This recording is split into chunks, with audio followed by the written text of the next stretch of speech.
Allah speaks about all the prophets, and He said every one of them used to make an effort towards and haste towards doing good deeds. Al-khayrat.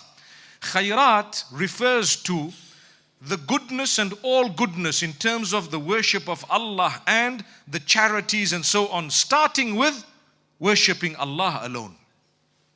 You worship your Maker alone, and what they did is they continued to help others even though people were nasty towards them. Look at Nabi Muhammad sallallahu alayhi wasallam, just by way of example. When the people of Ta'if had hurled stones at him, and the people of Ta'if had sworn him, they actually injured him.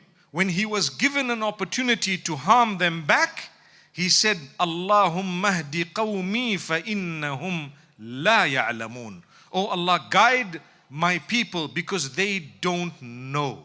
They don't know. What don't they know?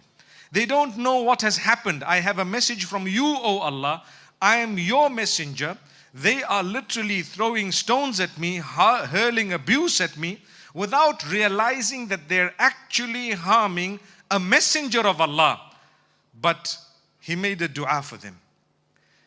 Instead, Nabi Muhammad sallallahu alayhi wasallam went a step further.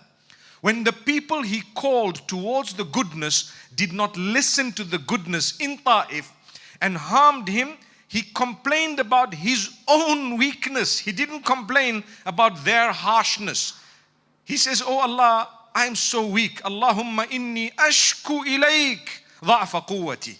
Oh Allah, I complain to you the weakness, the fact that I am weak, my own strength is less, it's weak.